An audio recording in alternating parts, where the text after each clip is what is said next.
आपके पास क्वेश्चन है जिसमें आपको दे रहा है एक फिनाइल ग्रुप है, उसके आगे CH2 है, फिर O है, फिर दूसरा फिनाइल है और इसके ऊपर ब्रोमीन और आयरन का रिएक्शन है। इसके कॉरस्पॉन्डिंग X पूछा है। X आपको 4 स्ट्रक्चर बना हुआ है, एक ये है, दूसरा ये है, तीसरा ये है, चौथा ये है। यही आपको बताना है।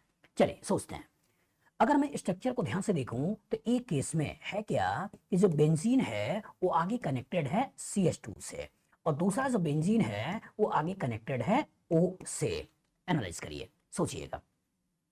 बेंजीन और बेंजीन से डायरेक्टली कनेक्टेड कार्बन, कार्बन पे हाइड्रोजन, तो इसका मतलब ये हाइपर कंजुगेशन से इसे पैसा देने वाला है। तो यहाँ हाइपर कंजुगेशन और प्लस आई से इस घर को पैसा मिल रहा है।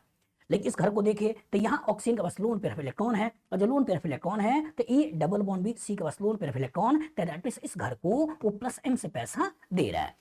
तो एक घर को हाइपर कंजुगेशन प्लस आई से पैसा मिल रहा है, वो एक घर को प्लस एम से पैसा मिल रहा है। इस घर में पैसा ज्यादा है, इस घर में पैसा कम है और किसी भी इलेक्ट्रोफाइल के ऊपर रिएक्शन करना है।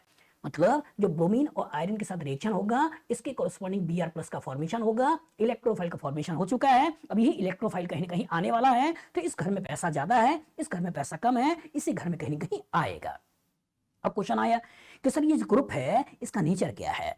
तो बेंजीन से डायरेक्टली अटैच एटम के पास अगर नेगेटिव चार्ज है, लोन पेयर ऑफ इलेक्ट्रॉन है, अल्काइल ग्रुप है, कार्बन कार्बन डबल बॉन्ड है, कार्बन कार्बन ट्रिपल बॉन्ड है, उसका नेचर क्या होता है, ऑर्थो पैरा डायरेक्टिंग। तो यहाँ बेंजीन से डायरेक्टली अटैच एटम के पास लोन पेयर ऑफ इलेक्ट्रॉन है, इसका नेचर क्या है, ऑर्थो पैरा डायरेक्टिंग। तो जब ऑर्थो और पैरा डायरेक्टिंग नेचर है तो यही और यही पे कहने का इलेक्ट्रोफाइल आने वाला है। और जो क्वेश्चन में एक ही आंसर बताना है, मेजर ही बताना है, तो वो बताना है जहां रिपल्सन कम हो। तो अगर ऑर्थो पे सोचें तो इस ग्रुप का इस ग्रुप के साथ रिपल्सन होगा, लेकिन पैरा पर सोचें तो रिपल्सन कम होगा। इसलिए मेजर सोचना है, वो मेजर कहां सोचना है, पैरा पर। यही हमारा आंसर सोचना है। Br को यहां लगा दो। ए में देखो तो इसी के पैरा पे लगा हुआ है, यही हमारा आंसर है। बी में अगर आप ध्यान से देखो तो यहाँ पे क्या है, कार्बन को खा गया है, भूल जाइए। यहाँ अगर देखो तो ऑक्सीजन को खा गया है, भूल जाइए। यहाँ देखो तो यहाँ पे कहानी में अगेन ऑक्सीजन को खा गया है, भूल जाइए। तो कॉन्सेप्ट एकदम क्लियर हो बेटा कि जो अटैचमेंट है वो अटैचमेंट तो रहेगा ही रहेगा। इलेक्ट्रोफाइल का रिएक्शन कराइए तो जिस घर में पैसा ज्यादा है उसमें पहले सोचिए और उसके बाद उसका जो ग्रुप लगा हुआ उसके नेचर को पहचानिए। मेटा को कैसे पहचानोगे, जब बेंजीन से डायरेक्टली अटैच एटम के पास अगर पॉजिटिव चार्ज है या पार्शियल पॉजिटिव चार्ज है जैसा CF3 SaCl3 का, या अगर मल्टीपल बॉन्डेड है अपने ज्यादा इलेक्ट्रोनेगेटिव एटम से और लोन पेयर नहीं है तो उसका नेचर क्या होता है, मेटा डायरेक्टिंग। बताओ फ्यूचर इस तरह का क्वेश्चन आएगा, लगा लोगे, गुड।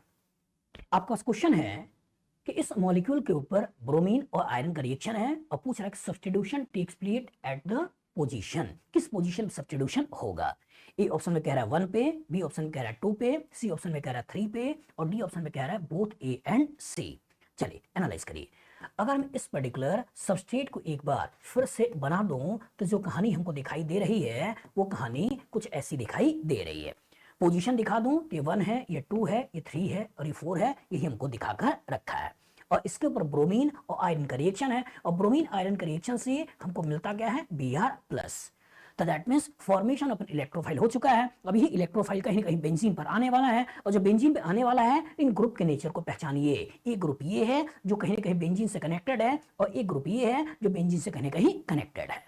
मतलब डाई सब्स्टिट्यूशन है और जो डाई सब्स्टिट्यूशन है तो इसके पास क्या है, लोन पेयर ऑफ इलेक्ट्रॉन। तो पहचानिए A double bond B C के पास लोन पेयर, ये घर में पैसा देगा। तो दैट मींस OR का प्लस M है जो कहीं ना कहीं घर में पैसा दे रहा है। और यहां सोचो कार्बन के पास हाइड्रोजन है तो इसका ये हाइपर कंजुगेशन के कोरस्पॉन्डिंग प्लस आई के कोरस्पॉन्डिंग कहीं ना कहीं घर में पैसा दे रहा है। तो एक पैसा देने वाला ग्रुप प्लस M, एक पैसा देने वाला ग्रुप हाइपर कंजुगेशन, एक पैसा देने वाला स्ट्रॉन्ग, एक पैसा देने वाला वीक। तो जब दो पैसे देने वाले हो, एक स्ट्रॉन्ग हो और वीक हो, और जब इलेक्ट्रोफाइल को आना हो तो डिसाइड कौन करता है, जो पावरफुल इलेक्ट्रॉन डोनेटिंग होता है। और जो पावरफुल इलेक्ट्रॉन डोनेटिंग होता है ये डिसाइड करने वाला है कि आने वाला इलेक्ट्रोफाइल कहां पर आएगा। अब इसका नेचर क्या, इसका नेचर ऑर्थो पैरा डायरेक्टिंग है या इसका नेचर मेटा डायरेक्टिंग है। तो मैंने क्या बोला था कि बेंजीन से डायरेक्टली कनेक्टेड एटम के पास अगर नेगेटिव चार्ज है, लोन पेयर है, अल्काइल ग्रुप है, carbon carbon double bond, carbon carbon triple bond है, इसका नेचर होता है ऑर्थो पैरा डायरेक्टिंग। लेकिन अगर बेंजीन से डायरेक्टली अटैच एटम के पास अगर पॉजिटिव चार्ज है या मल्टीपल बॉन्ड है अपने ज्यादा इलेक्ट्रोनेगेटिव एटम के साथ तो उसका नेचर होता है मेटा डायरेक्टिंग। तो यहाँ बेंजीन से डायरेक्टली अटैच एटम के पास क्या है, लोन पेयर, तो इसका नेचर क्या है, ऑर्थो पैरा डायरेक्टिंग। तो इसकी वजह से इसका ऑर्थो पोजीशन इलेक्ट्रॉन रिच है, इसकी वजह से इसका पैरा पोजीशन इलेक्ट्रॉन रिच है और ये ऑर्थो कहीं ना कहीं ब्लॉक है। तो दैट मीन्स जो आने वाला इलेक्ट्रोफाइल आएगा वो इस पोजीशन पे भी आएगा और आने वाला इलेक्ट्रोफाइल आएगा वो इस पोजीशन पे भी आएगा। तो इसका तो कह रहा है कि A1 मतलब 1 पे तो होगा, 2 नहीं होगा, 3 पे भी होगा और यहाँ बोल रहा है both A and C। A मतलब 1 पे भी होगा और C मतलब 3 पे भी होगा। तो जो बेस्ट आंसर निकल के आता है वो कौन सा हो गया? D। कभी क्वेश्चन पूछता कि मेजर बताइए, तो यहाँ पे जब लगा रहे होते तो 1 2 3 सब्स्टिट्यूशन होता और यहाँ लगा रहे होते तो 1 2 3 खाली है 4 सब्स्टिट्यूशन होता और जब मेजर की बात कर रहे होते तो पहले यहाँ पर सोच रहे होते। लेकिन क्वेश्चन में कहीं मेजर माइनर लिखा हुआ नहीं है, तो जहां जहां हो सकता था वहां सोचना था। तो आपको 1 पे भी सोचना था और आपको 3 पर भी सोचना था। बताओ फ्यूचर इस तरह का क्वेश्चन आएगा, लगा लोगे? गुड। आपके पास क्वेश्चन है यहाँ पर एक बेंजीन, इसके आगे CON, आगे यहाँ CH2 इधर बेंजीन से कनेक्टेड है और ये N आगे इस बेंजीन से कनेक्टेड है और इसके ऊपर ब्रोमीन आयरन का रिएक्शन है और कह रहा है 1 इक्विवेलेंट का रिएक्शन है और इसके कॉरस्पॉन्डिंग जो ब्रोमीन ला रहा है, एक केस में यहाँ ब्रोमीन ला रहा है, एक केस में यहाँ ब्रोमीन ला रहा है, एक केस में यहाँ ब्रोमीन ला रहा है लेकिन CO को गायब कर रहा है और एक केस में आपका ब्रोमीन नहीं ला रहा है और CO को ही हटा दे रहा है। सोचिएगा ब्रोमीन और आयरन है, तो ब्रोमीन और आयरन के कॉरस्पॉन्डिंग हमको करना क्या होता है? हमको Br+ का फॉर्मेशन करना होता है, इलेक्ट्रोफाइल का जनरेशन करना होता है। अच्छा, इलेक्ट्रोफाइल का जनरेशन करना होता है और वही इलेक्ट्रोफाइल कहीं ना कहीं इन्हीं के ऊपर अटैक करने वाला है और जब इन्हीं के ऊपर अटैक करने वाला है तो इस स्ट्रक्चर को एक बार फिर से बना दूं, यही हमारा क्वेश्चन है। सोचिएगा इस बेंजीन से डायरेक्टली अटैच एटम के पास नाइट्रोजन है और नाइट्रोजन के पास लोन पेयर ऑफ इलेक्ट्रॉन है, तो दैट मींस ये +m से पैसा दे रहा है, इस घर में पैसा आ रहा है। इस घर में क्या हो रहा है? इस घर में आपका इस पर्टिकुलर ग्रुप का +m लगा हुआ है जो पैसा दे रहा है। और यहाँ देखो तो E double bond B C double bond D, यहाँ पे जो आपका अमाइड है इसका -m है जो कहीं ना कहीं पैसा खींच रहा है।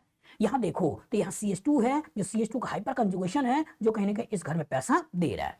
तो यहाँ वीक इलेक्ट्रॉन डोनेशन है लेकिन स्ट्रॉन्ग इलेक्ट्रॉन विड्रॉल है और यहाँ देखो तो स्ट्रॉन्ग इलेक्ट्रॉन डोनेशन है। तो इस घर में पैसा ज्यादा है, इस घर में पैसा कम है। तो इसका मतलब कि जो इलेक्ट्रोफाइल को अटैक करना है बेटा वो कहीं ना कहीं इसी घर में करना है।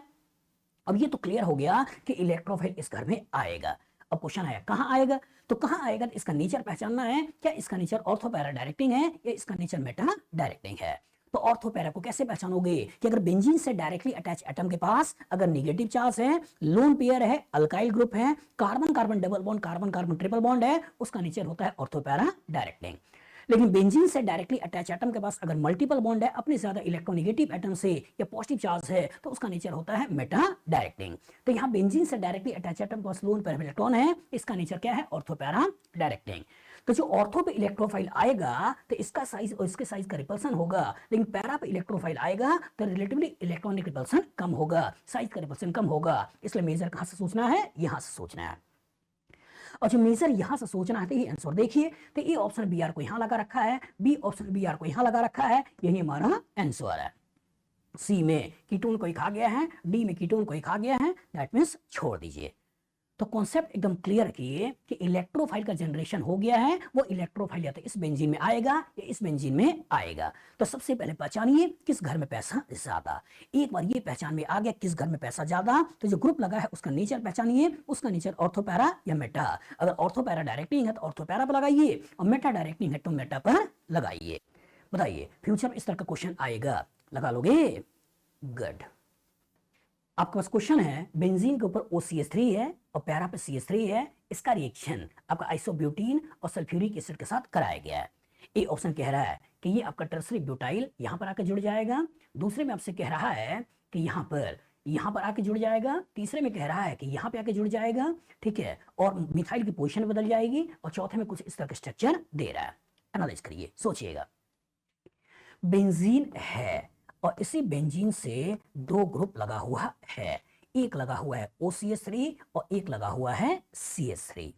सोचिए OCH3 ऑक्सीजन जिसके पास लोन पेयर ऑफ इलेक्ट्रॉन, तो E double bond B C के पास lone pair of electron, that means ये +m से पैसा दे रहा है। और यहाँ कार्बन के पास हाइड्रोजन, तो इसका मतलब कार्बन हाइड्रोजन सिग्मा, और यहाँ carbon carbon pi, that means यहाँ पर प्लस हाइपर कंजुगेशन और प्लस I से कहीं ना कहीं पैसा दे रहा है। तो बेंजीन से दो ग्रुप लगा हुआ है, एक प्लस हाइपर प्लस एम और दूसरा हाइपर कंजुगेशन से पैसा दे रहा है, ये ज्यादा पैसा देगा, ये कम पैसा देगा, मतलब घर अमीर है। अब दूसरा जरा इसको देखें तो यहाँ की कहानी में है क्या, यहाँ की कहानी में आपके पास आइसोब्यूटीन है और इसी आइसोब्यूटीन पे सल्फ्यूरिक एसिड मतलब H+ का रिएक्शन है, और जब ये H+ इसके साथ रिएक्शन करेगा तो इसके कॉरस्पॉन्डिंग टर्सरी ब्यूटाइल कार्बोकेटायन बनाएगा, और यही tertiary butyl carbocation as a electrophile इनमें कहीं ना कहीं अटैक करने वाला है। और सोचिए घर में दो लोग हैं, ये भी कमाकर पैसा ला रहा है, ये भी कमाकर पैसा ला रहा है, एक ज्यादा पैसा कमाकर ला रहा है, एक कम पैसा कमाकर ला रहा है, और किसी गरीब को पैसा देना है। और ये इंसान नहीं है, ऑर्गेनिक मॉलिक्यूल है, घर में पैसा ला रहा है, तो जो ज्यादा पैसा लाएगा वो गरीब को ज्यादा पैसा देगा, वही तो देगा।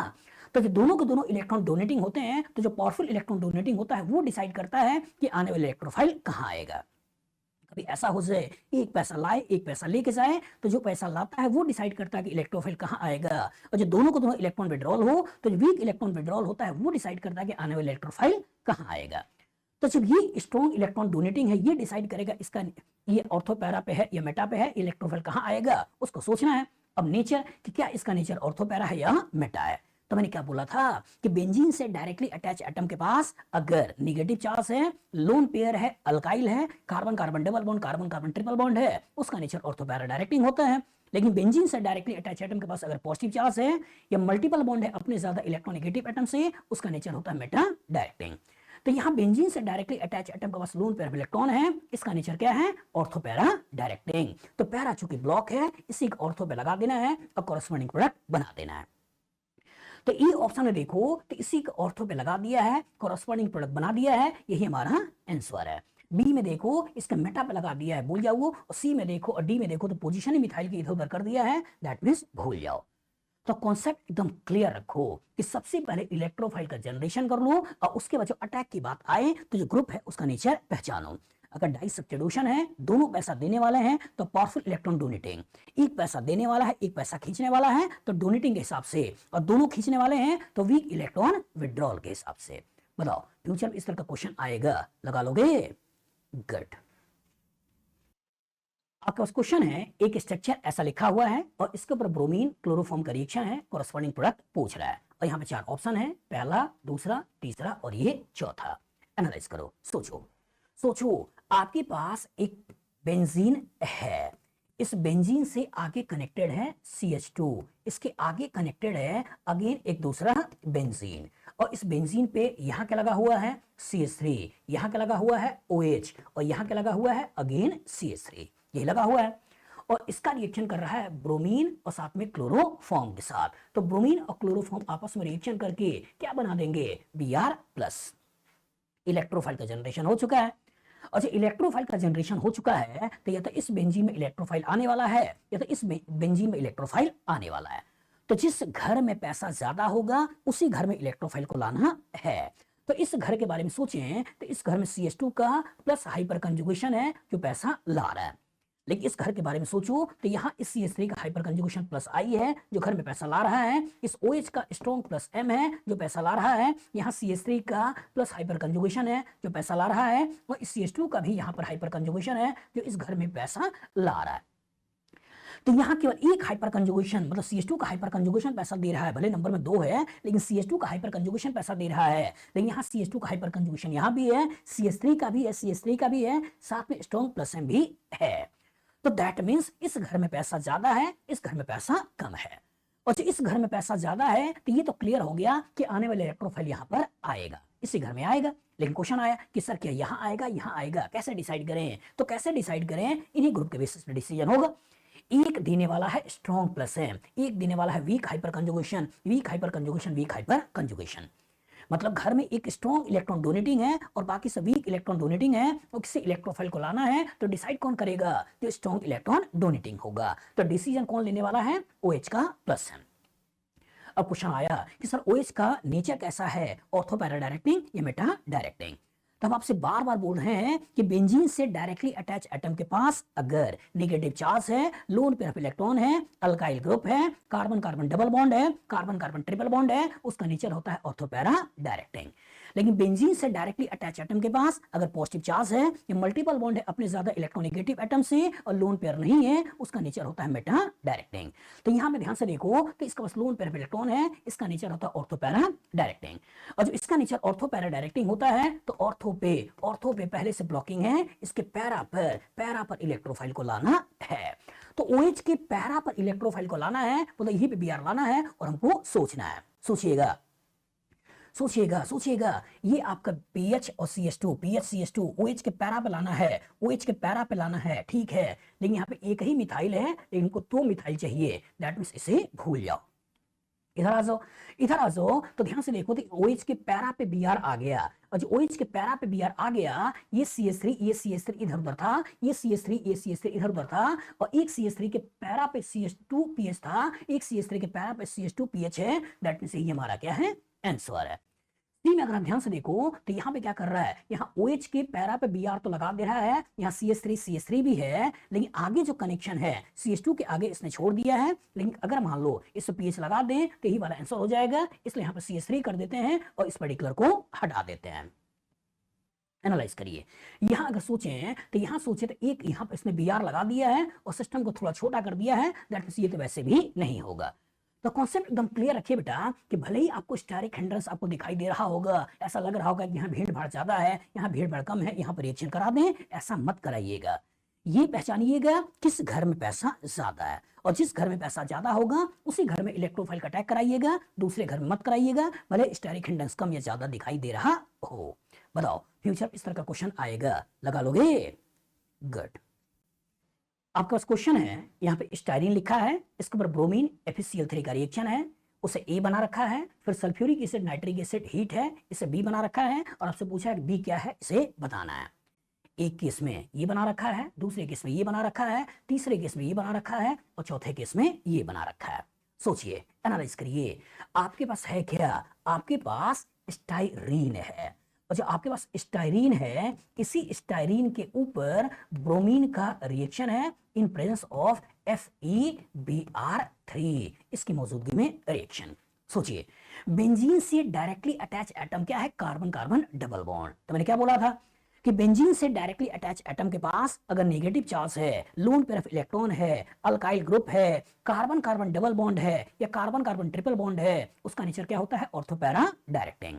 तो इसका नेचर क्या है? Ortho para directing. लेकिन बेंजीन से अगर डायरेक्टली अटैच एटम के पास अगर पॉजिटिव चार्ज है, अगर मल्टीपल बॉन्ड है अपने ज्यादा इलेक्ट्रोनेगेटिव एटम से और लोन पेयर नहीं है, उसका नेचर होता है मेटा डायरेक्टिंग।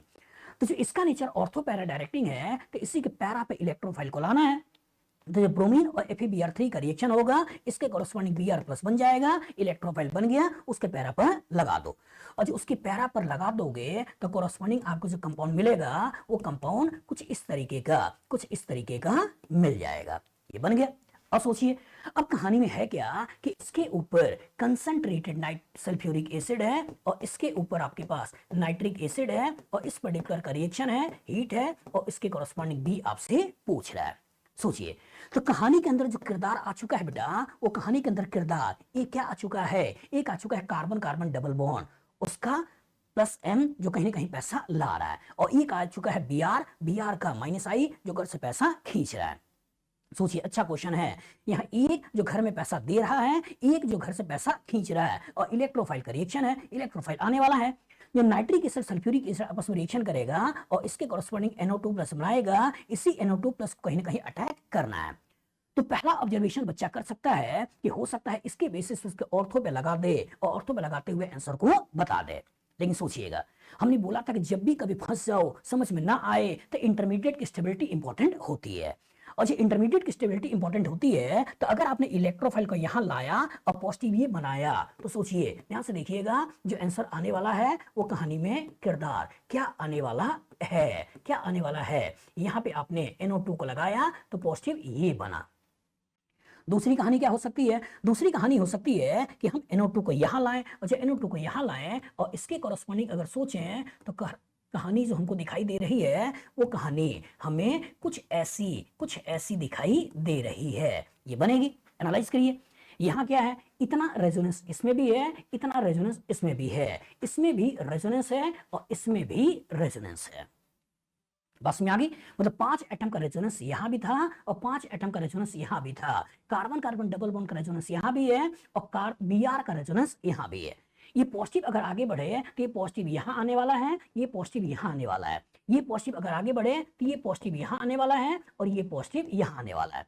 मतलब जब यहाँ का पॉजिटिव होगा तो पॉजिटिव यहाँ और यहाँ आएगा, इसका प्लस हम नहीं मिलने वाला है। और जब यहाँ पॉजिटिव होगा तो पॉजिटिव यहाँ और यहाँ आएगा, तो इसका प्लस हम नहीं आने वाला है। अब बच्चा फंस गया, बच्चा फंस गया। वो सोचेगा क्या कि Br इलेक्ट्रॉन विड्रॉइंग है, डबल बॉन्ड इलेक्ट्रॉन डोनेटिंग होता है, ये डिसाइड करेगा और इसका ऑर्थो पे लगा देगा। लेकिन कहानी का ट्विस्ट यही है बेटा कि जब इसका रेजोनेंस होगा तो अभी भी ऑक्टेट इनकम्प्लीट होगा। पॉजिटिव यहां पहुंचेगा, ऑक्टेट इनकम्प्लीट होगा, लेकिन इसका रेजोनेंस होगा तो ऑक्टेट कंप्लीट हो जाएगा। अब कुछ स्ट्रक्चर कुछ इस तरीके का बनने वाला है, कुछ इस तरह का स्ट्रक्चर बनने वाला है। तो कहानी का मतलब यहाँ पे ऑक्टेट का कंप्लीशन आएगा और जब यहाँ का ऑक्टेट का कंप्लीशन आएगा, यहाँ ऑक्टेट इनकम्प्लीट होगा। अगर इसका रेजोनेटिंग स्ट्रक्चर बनाए तो इसका जो रेजोनेटिंग स्ट्रक्चर बनेगा वो स्ट्रक्चर कैसे बनेगा? वो स्ट्रक्चर कुछ ऐसा बनने वाला है। तो यहाँ पर कार्बोकेटाइन कम स्टेबल है, यहाँ कार्बोकेटाइन ज्यादा स्टेबल है। तो इसका ये कार्बोकेटाइन ज्यादा स्टेबल है, दैट मींस इसको बनाना है और बाद में यहीं से प्रोटॉन को हटा देना है और कॉरस्पॉन्डिंग प्रोडक्ट बना लेना है। और जो वहीं से प्रोटॉन हटा लेना है और कॉरस्पॉन्डिंग प्रोडक्ट बना लेना है, तो इसका मतलब हमें जो आंसर मिलने वाला है वो आंसर कुछ इस तरीके का मिलने वाला है। अब यही पहचानिए और यही पहचानिए। तो सोचिए, ए में बोल रहा है इसके NO2 को यहां लगाना है, बी में बोल रहा है कि NO2 को यहां लगाना है, यही हमारा आंसर है। सी में बोल रहा है कि Br यहां और NO2 Br यहां सोचिए, और डी में बोल रहा है कि इधर इधर Br लगा दीजिए, भूल जाइए। तो एक अच्छा क्वेश्चन है। यहाँ पे बच्चा गलती करेगा, वो सोचेगा कि एक इलेक्ट्रॉन डोनेटिंग है, एक इलेक्ट्रॉन विड्रॉइंग है, ये डिसाइड करेगा और इसके ऑर्थो में हो सकता है कि आपको इलेक्ट्रोफाइल लगा दे। लेकिन मैंने बार बार बोला है कि जब भी कभी फंस जाओ, समझ में ना आए, तो तुरंत इंटरमीडिएट स्टेबिलिटी पे आ जाओ, क्योंकि यहाँ भी आपका वीक है, यहाँ भी आपका वीक है। भले ही माइनस आई से खींच रहा है, लेकिन जब इंटरमीडिएट बनाओगे तो हाइड्रोजन प्लस से पैसा देगा भी, और जो हाइड्रोजन प्लस से पैसा देगा भी तो इसका मतलब कार्बोकेटाइन की स्टेबिलिटी देगा, ऑक्टेट कंप्लीट कराएगा। इसका मतलब इन्हीं की स्टेबिलिटी ज्यादा है, आगे रिएक्शन को प्रोसीड करना है और कॉरस्पॉन्डिंग प्रोडक्ट बनाना है। बताओ, फ्यूचर में इस तरह का क्वेश्चन आएगा, लगा लोगे? गुड। आपका क्वेश्चन है, दे रहा है बेंजीन है और CH2 double bond CH CH2Cl है, AlCl3 का रिएक्शन है, इससे कुछ बना है। और इसके बाद BH3 टेट्राहाइड्रोफ्यूरॉन H2O2OH माइनस है, इससे कुछ बना है। फिर HF हीट है, इससे आपका C बनाना है। और ये आपसे पूछा है कंपाउंड C क्या है, बताइए। ए ऑप्शन दे रहा है बेंजीन, फिर CH2 double bond CH CH2 है, बी में बेंजीन, फिर CH2 CH2 CH2OH है, सी में आपका बेंजीन से 5 मेंबर रिंग जुड़ा हुआ है, और डी में आपका साइक्लोहेक्सेन से 5 मेंबर रिंग जुड़ा हुआ है। एनालाइज करिए, सोचिएगा कहानी के अंदर है क्या? कहानी के अंदर बेंजीन है, और कहानी के अंदर है क्या? यहाँ पे CH2 डबल बॉन्ड CH, यहाँ CH2Cl है, और साथ में क्या है? साथ में AlCl3 है। कौन सा रिएक्शन है? Benzene alkyl halide AlCl3। कौन सा रिएक्शन है? Friedel-Crafts alkylation reaction. मतलब आपको इसी Cl को हटाना है, कार्बोकेटाइन बनाना है, और इसी कार्बोकेटाइन को लाकर बेंजीन से जोड़ देना है। और जब कार्बोकेटाइन बनाकर बेंजीन से जोड़ोगे तो इसका मतलब है क्या? ये CH2, फिर बाद में CH, फिर डबल बॉन्ड CH2, तो ये CH2 और यहाँ पे CH डबल बॉन्ड CH2, ऐसा बन गया।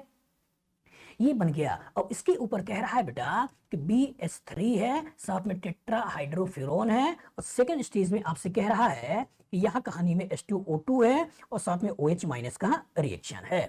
कौन सा रिएक्शन है? सोचो, कौन सा रिएक्शन? BH3 और H2O2OH माइनस। आपने कौन सा रिएक्शन पढ़ा है? अल्कीन का रिएक्शन कुछ याद करो, अल्कीन का रिएक्शन याद करो, हाइड्रोबोरेशन ऑक्सीडेशन रिएक्शन।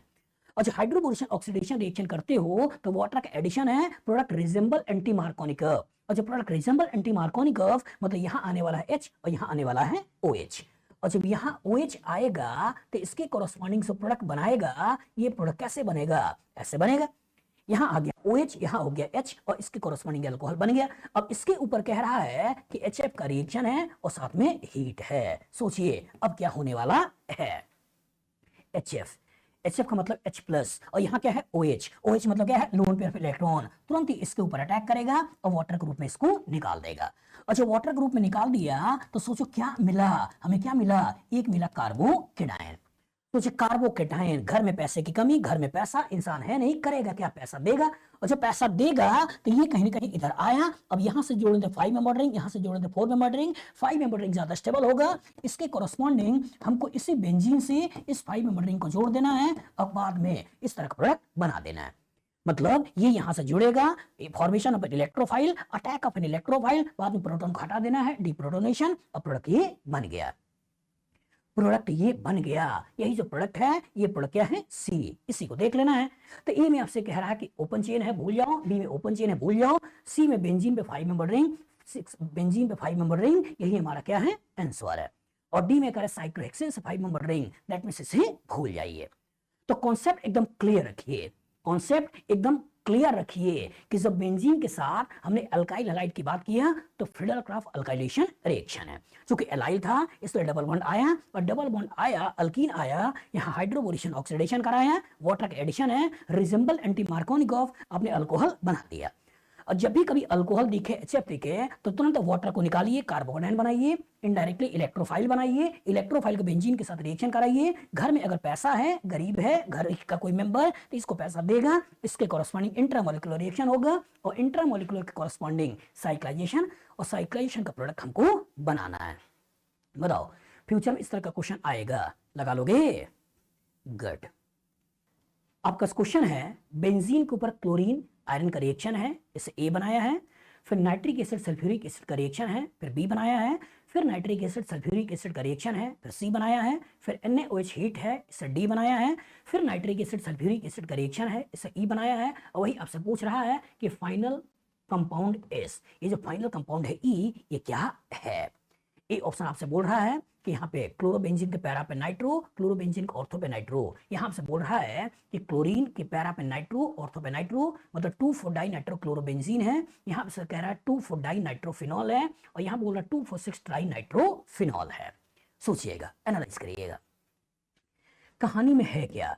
कहानी में पहला किरदार है बेंजीन, और बेंजीन के ऊपर क्लोरीन और साथ में आयरन का रिएक्शन है। सोचिए, बेंजीन, बेंजीन है क्या, इलेक्ट्रॉन रिच है, और जो इलेक्ट्रॉन रिच है तो कोई ना कोई इलेक्ट्रोफाइल अटैक करेगा। तो क्लोरीन और आयरन रिएक्शन करके क्या बनाएगा, क्लोरीन और आयरन रिएक्शन करके Cl+ बनाएगा। तो फॉर्मेशन ऑफ एन इलेक्ट्रोफाइल हो चुका है। दूसरा क्या है, अटैक ऑफ एन इलेक्ट्रोफाइल। तो अटैक ऑफ एन इलेक्ट्रोफाइल, तो इसका मतलब बेंजीन का पाई इलेक्ट्रॉन इसके ऊपर अटैक किया और क्लोरोबेंजीन बना दिया। तो formation of an electrophile, attack of an electrophile, deprotonation, उसके कॉरस्पॉन्डिंग क्लोरोबेंजीन बन गया, मतलब हेलोजिनेशन रिएक्शन हो गया। हेलोजिनेशन रिएक्शन हो गया, एक इलेक्ट्रोफिलिक सब्स्टिट्यूशन रिएक्शन हो गया। इसके बाद बोल क्या रहा है, इसके बाद बोल रहा है कि इसके ऊपर नाइट्रिक एसिड है और साथ में इसके ऊपर सल्फ्यूरिक एसिड है, इससे कुछ प्रोडक्ट बनाइए। सोचिए, नाइट्रिक एसिड सल्फ्यूरिक एसिड, अगर मैं इसको खोल कर लिख दूं तो ये कहानी के अंदर सल्फ्यूरिक एसिड है, और इसी के साथ यहाँ पे उसने नाइट्रिक एसिड दे रखा है। तो नाइट्रिक एसिड सल्फ्यूरिक एसिड में सल्फ्यूरिक एसिड स्ट्रॉन्ग एसिड है, नाइट्रिक एसिड आपका वीक एसिड है। तो ये काम करता है बेस का और ये काम करता है एसिड का, और एसिड बेस रिएक्शन होता है, यहीं से वाटर निकल जाता है और NO2+ बन जाता है, इनडायरेक्टली इलेक्ट्रोफाइल बन जाता है, इलेक्ट्रोफाइल बन जाता है। और जो इलेक्ट्रोफाइल बन जाता है तो ये कहीं ना कहीं इसके ऊपर अटैक करेगा, और जो इसके ऊपर अटैक करेगा तो Cl का नेचर देखना है कि इसका नेचर ऑर्थो पैरा डायरेक्टिंग है या इसका नेचर मेटा डायरेक्टिंग है। तो मैंने क्या बोला था कि बेंजीन से डायरेक्टली अटैच एटम के पास अगर नेगेटिव चार्ज है, लोन पेयर ऑफ इलेक्ट्रॉन है, अल्काइल ग्रुप है, कार्बन कार्बन डबल बॉन्ड है, कार्बन कार्बन ट्रिपल बॉन्ड है, उसका नेचर होता है ऑर्थो पैरा डायरेक्टिंग। तो यहाँ पे क्या है, लोन पेयर ऑफ इलेक्ट्रॉन, तो नेचर क्या है, ऑर्थो पैरा डायरेक्टिंग। और जो ऑर्थो पैरा डायरेक्टिंग है तो इसका तो जो मेजर हमको बनाना है तो ऑर्थो पे स्टेरिक हिंडेंस ज्यादा होगा, पैरा पे स्टेरिक हिंडेंस कम होगा, हमको ये बनाना है। बेंजीन से डायरेक्टली अटैच एटम के पास अगर कभी पॉजिटिव चार्ज हो या मल्टीपल बॉन्ड हो अपने ज्यादा इलेक्ट्रोनेगेटिव एटम से और लोन पेयर ना हो तो उस ग्रुप का नेचर क्या होता है, मेटा डायरेक्टिंग। सोचिए, अब यहाँ पे आप आ चुके हो, ये कहानी बन चुका है बी, ये कहानी कौन सा था, ए। तो ए आपका हो गया क्लोरोबेंजीन, बी आपका हो गया पैरा नाइट्रोक्लोरोबेंजीन। और जब पैरा नाइट्रोक्लोरोबेंजीन हो गया, इसके ऊपर फिर से कह रहा है बेटा कि नाइट्रिक एसिड का रिएक्शन है और in presence of sulphuric acid. सोचिए कि नाइट्रिक एसिड सल्फ्यूरिक एसिड फिर से रिएक्शन करके क्या बनाएगा, NO2+। कहानी में ट्विस्ट क्या है, एक आपका वीक इलेक्ट्रॉन विड्रॉइंग -I से इलेक्ट्रॉन खींच रहा है, एक स्ट्रॉन्ग इलेक्ट्रॉन विड्रॉइंग -M से पैसा खींच रहा है। छुपा हुआ यहाँ लोन पेयर है, देने का काम भी करेगा, यहाँ डबल बॉन्ड है, पॉजिटिव चार्ज भी है, केवल और केवल खींचने का काम करेगा। मतलब माइनस आई के साथ छुपा हुआ प्लस एम है, यहाँ माइनस एम के साथ माइनस आई भी लगा हुआ है। तो दो इलेक्ट्रॉन विड्रॉइंग हो, एक पावरफुल इलेक्ट्रॉन विड्रॉइंग हो, दूसरा वीक इलेक्ट्रॉन विड्रॉइंग हो, डिसाइड कौन करता है? Weak electron withdrawing. तो वीक इलेक्ट्रॉन विड्रॉइंग इसका नेचर क्या है? ऑर्थो पैरा डायरेक्ट में। तो इसका मतलब ऑर्थो पे हमको फिर से इलेक्ट्रोफाइल लाना है। अच्छा, ऑर्थो पे फिर से इलेक्ट्रोफाइल लाना है तो इसके कॉरस्पॉन्डिंग यहाँ हो गया Cl, ये आपका हो गया ऑर्थो पे NO2 और पैरा पे पहले से NO2 था। ये जो कहानी बन गई, ये क्या बन गई? C। ये जो C बन गया, इस C के ऊपर कह रहा है NaOH का रिएक्शन है। सोचिए NaOH, Na plus OH minus, Na plus OH minus, OH minus मतलब न्यूक्लियोफाइल। और जो न्यूक्लियोफाइल तो जहां पार्शियल पॉजिटिव चार्ज ज्यादा होगा उसके ऊपर अटैक होगा। तो ये Cl इलेक्ट्रॉन विड्रॉ कर रहा है, यहाँ पार्शियल पॉजिटिव है तो ये एज ए न्यूक्लियोफाइल यहाँ अटैक करेगा, इससे Cl को हटा देगा। तो न्यूक्लियोफिलिक सब्स्टिट्यूशन एरोमेटिक SNAR कराना है और Cl को हटाना है और यहाँ OH लगाना है। यहाँ आपका NO2 था, यहाँ भी NO2 था, ये आपने ऐसे ही छोड़ दिया। ये जो बन गया, ये बन गया D। और ये जो डी बन गया है, इसके ऊपर फिर से कह रहा है कि कहानी के अंदर नाइट्रिक एसिड है और कहानी के अंदर सल्फ्यूरिक एसिड है, इसके कॉरस्पॉन्डिंग प्रोडक्ट बनाइए।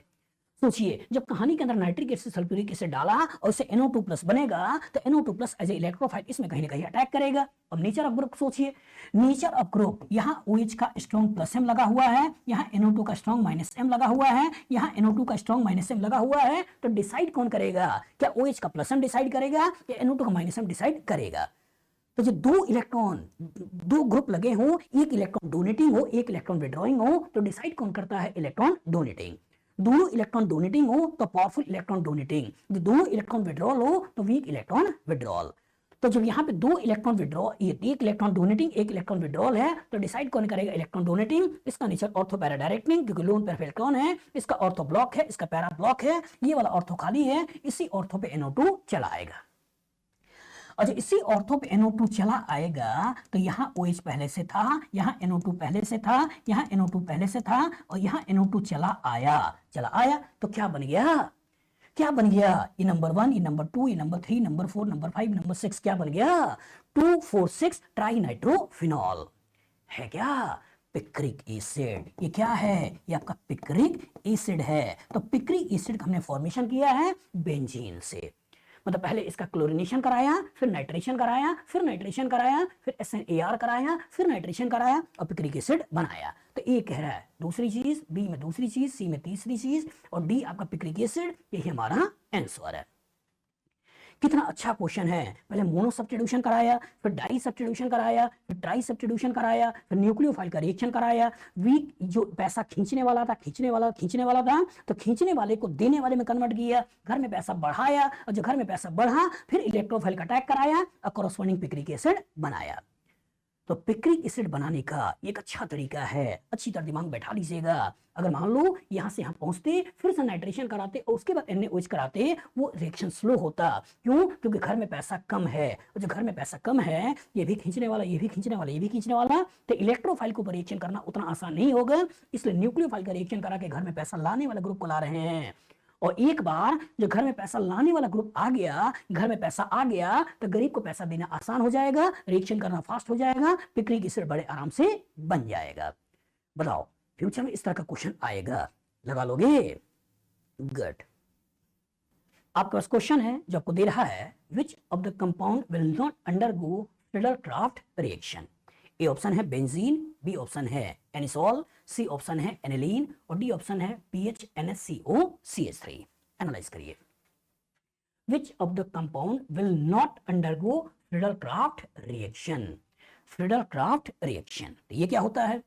फ्रीडल-क्राफ्ट के दो तरह के रिएक्शन होते हैं। एक, जब एरोमेटिक कंपाउंड का अल्काइल हैलाइड और AlCl3 के साथ रिएक्शन कराते हैं और इसके कॉरस्पॉन्डिंग अल्काइल बेंजीन बनाते हैं, इसको बोलते हैं फ्रीडल-क्राफ्ट अल्काइलेशन रिएक्शन। और दूसरा क्या है कि जब बेंजीन के ऊपर एसिड हैलाइड का रिएक्शन कराते हैं इन प्रेजेंस ऑफ AlCl3 और इसके कॉरस्पॉन्डिंग एसाइल बेंजीन बनाते हैं, इस रिएक्शन को क्या बोलते हैं? Friedel-Crafts acylation reaction. और दोनों को मिला दें तो बोलते हैं फ्रीडल-क्राफ्ट रिएक्शन। सोचिए, कहानी का सबसे पहला किरदार कह रहा है कि कौन सा कंपाउंड रिएक्शन नहीं देगा। नहीं देगा। तो सोचिए बच्चा दिमाग में क्या लगाएगा, बच्चा दिमाग में लगाएगा कि घर में पैसा कम होगा तो रिएक्शन कम होगा, घर में पैसा ज्यादा होगा रिएक्शन ज्यादा होगा। तो इनडायरेक्टली बच्चा देखने लगेगा किस घर में पैसा कम है, तो सोचेगा पहला बेंजीन। तो जो पहला बेंजीन देखेगा तो यहाँ क्या दिमाग में आएगा, एच रेफरेंस वैल्यू है जो ना ही पैसा दे रहा है ना ही पैसा खींच रहा है। दूसरा कहेगा जब एनिसोल तो आपको दिखाई देगा OCH3, तो बच्चे के दिमाग में आएगा OCH3 का प्लस M है तो हाईली रिएक्टिव है, आसानी से दे देगा। तीसरा दिमाग में आएगा जब आपका एनिलीन, तो बच्चे के दिमाग में आएगा यहाँ NH2 लगा है, यहाँ NH2 का भी स्ट्रॉन्ग प्लस M होता है, आराम से घर में पैसा बढ़ गया, रिएक्टिविटी बढ़ गई। फिर चौथा आता है कहानी में आपका यहाँ NH और यहाँ हो गया COCH3, तो इसका मतलब ये भी प्लस M से पैसा देगा। दैट मीन्स बच्चे के दिमाग में आएगा यार इसी के पास घर में सबसे कम पैसा है, ये रिएक्शन नहीं देगा। लेकिन बेंजीन पे ही तो रिएक्शन किया है, और जो बेंजीन पे रिएक्शन किया है इसी का अल्काइलेशन इसी का आइसोलेशन किया है, मतलब बेंजीन पे तो रिएक्शन होता है, तो बच्चा फंस गया। अब क्या करें, अब क्या करें, तो इंफॉर्मेशन है जो आपको याद रखना है कि जब कहानी में एनिलीन है, जब कहानी में एनिलीन है और कहानी में AlCl3 है, और AlCl3 मतलब एल्यूमिनियम का ऑक्टेट में इलेक्ट्रॉन केवल 6 है, और ये दानवीर कर्ण है, ये भाई साहब इस एल्यूमिनियम का ऑक्टेट में पैसा दे देते हैं। अच्छा एल्यूमिनियम के ऑक्टेट में पैसा दे देते हैं तो इसके कोरस्पॉन्डिंग अब जो कंपाउंड बन जाता है वो कंपाउंड कुछ इस तरह का बन जाता है। और जब कुछ इस तरह का कॉम्प्लेक्स बना लिया और इस कॉम्प्लेक्स में नाइट्रोजन के ऊपर पॉजिटिव आ गया, और इसका मतलब इसको NH3+ जैसा सोच लीजिए, और NH3+ जैसा सोचते हुए घर का पैसा खींच लिया, और जब घर का पैसा खींच लिया तो घर में पैसा ही नहीं है कि वो किसी इलेक्ट्रोफाइल को पैसा देगा। तो अच्छी तरह दिमाग बैठा लो, आपके एनिलीन जो है, एनिलीन फ्रीडल-क्राफ्ट अल्काइलेशन एसाइलेशन नहीं देता है इन प्रेजेंस ऑफ AlCl3, याद रहेगा। तो बहुत ज्यादा स्ट्रॉन्ग इलेक्ट्रॉन विड्रॉइंग जैसे अगर NO2 लगा है तो ये भी नहीं देता है, और बहुत ज्यादा स्ट्रॉन्ग इलेक्ट्रॉन डोनेटिंग जैसे NH2 लगा है ये भी फ्रीडल-क्राफ्ट अल्काइलेशन एसाइलेशन रिएक्शन नहीं देता है। तो इंफॉर्मेशन है जो आपको याद रखना है कि aniline Friedel-Crafts alkylation Friedel-Crafts acylation reaction नहीं देता है, याद रहेगा। अगर इंफॉर्मेशन याद नहीं होगा तो हो सकता है रिएक्टिविटी के बेसिस पे क्वेश्चन को करने की कोशिश करो और आप क्वेश्चन को गलत कर दो। बताओ फ्यूचर में क्वेश्चन आएगा, लग जाएगा, गुड। आपका क्वेश्चन है टोल्यूइन के ऊपर इलेक्ट्रोफाइल का रिएक्शन है और कह रहा है कि ऑर्थो कॉम्प्लेक्स R1 रेट क्या है, R1 है, और दूसरा टोल्यूइन के ऊपर इलेक्ट्रोफाइल का रिएक्शन है और मेटा प्रोडक्ट बना रहा है, इसको बोल रहा है R2, और आपसे पूछ रहा है कि रेट ऑफ रिएक्शन S। सोचिए मतलब टोल्यूइन के ऊपर इलेक्ट्रोफाइल का रिएक्शन है, और जब टोल्यूइन के ऊपर इलेक्ट्रोफाइल का रिएक्शन होगा तो क्या क्या संभावना है, इलेक्ट्रोफाइल कहां कहां आ सकती है, इलेक्ट्रोफाइल ऑर्थो पे आ सकता है, इलेक्ट्रोफाइल मेटा पे आ सकता है, इलेक्ट्रोफाइल पैरा पर आ सकता है, यही तो संभावना होगी। तो अगर मैं ऑर्थो पे सोचता हूं तो जो इलेक्ट्रोफाइल के अटैचमेंट के बाद हमें जो मिलने वाला है वो कुछ इस तरह का कार्बोकैटायन मिलने वाला है। अगर मैं मेटा पर इलेक्ट्रोफाइल को लेकर आता हूं और इसके कॉरस्पॉन्डिंग अगर मैं सोचता हूं तो इसके कॉरस्पॉन्डिंग जो कार्बोकैटायन बनेगा वो कुछ इस तरह के बन जाएगा। और अगर पैरा के कॉरस्पॉन्डिंग सोचता हूं और पैरा के कॉरस्पॉन्डिंग अगर मैं इलेक्ट्रोफाइल को लेकर आता हूं और पॉजिटिव चार्ज बनाता हूं तो ये बनेगा। सोचिए यहां पे सोचिए कार्बोकैटायन बगल में कार्बन के पास हाइड्रोजन, तो यहाँ 3-3 हाइपर कंजुगेशन है, साथ में इतना रेजोनेंस है जिसको स्टेबल बनाने वाला है। उतना रेजोनेंस यहां भी है, उतना रेजोनेंस यहां भी है, लेकिन इस CH3 का हाइपर कंजुगेशन के बारे में सोचें तो ये हाइपर कंजुगेशन से केवल यहीं तक नेगेटिव लाएगा, आगे नेगेटिव डिस्पर्स नहीं होगा, इस कार्बोकैटायन को एडिशनल स्टेबिलिटी नहीं मिलेगी। लेकिन इसको सोचें और इसका हाइपर कंजुगेशन सोचें तो इसके हाइपर कंजुगेशन से नेगेटिव चार्ज यहां आ जाएगा और ये नेगेटिव पॉजिटिव मिलकर बॉन्ड बना लेगा। तो ये कार्बोकैटायन यहां स्टेबिलिटी गेन कर रहा है, ये कार्बोकैटायन यहां स्टेबिलिटी गेन कर रहा है, ये कार्बोकैटायन यहां स्टेबिलिटी गेन नहीं कर रहा है, और जो नहीं कर रहा है इसीलिए इस ग्रुप का नेचर क्या होता है, ऑर्थो पैरा डायरेक्टिंग। तो ऑर्थो पैरा का जो रेट होगा वो आपका ज्यादा होगा और जो मेटा वाले का रेट होगा वो आपका क्या होगा, कम होगा। यही तो आपको देखना है। अच्छा ऑर्थो वाले का रेट ज्यादा मेटा वाले का रेट कम, तो जो आंसर निकल के आया वो आंसर क्या हो जाएगा, ए। रेट मतलब इससे इधर जाना फास्ट है, इसका इधर से इधर आना ये क्या है, स्लो है। जब ये बनेगा ही नहीं दैट मींस मेटा वाला प्रोडक्ट में नहीं सोचना है, और इसके कॉरस्पॉन्डिंग ये बनेगा मतलब सोचना है, ये बनेगा सोचना है। ऐसा नहीं सोचना है कि 100% केवल यही दोनों मिलते हैं, मतलब इनका अमाउंट ज्यादा होता है इसका अमाउंट कम होता है, लेकिन ज्यादा अमाउंट जिसका होता है उसी को पकड़ते हैं, इसलिए बोलते हैं CH3 का nature ortho para directing nature है। तो क्वेश्चन ये भी दिमाग में रखिए कि किसका नेचर ऑर्थो पैरा डायरेक्टली है। तो बेंजीन से डायरेक्टली अटैच एटम के पास अगर नेगेटिव चार्ज है, लोन पेयर है, अल्काइल ग्रुप है, कार्बन कार्बन डबल बॉन्ड है, कार्बन कार्बन ट्रिपल बॉन्ड है, उसका नेचर होता है ऑर्थो पैरा डायरेक्टिंग। लेकिन बेंजीन से डायरेक्टली अटैच एटम के पास अगर मल्टीपल बॉन्ड है अपने ज्यादा इलेक्ट्रोनेगेटिव एटम से, या पॉजिटिव चार्ज है और लोन पेयर नहीं है, तो उसका नेचर होता है मेटा डायरेक्टिंग। बताओ फ्यूचर इस तरह का क्वेश्चन आएगा, लगा लोगे? गुड।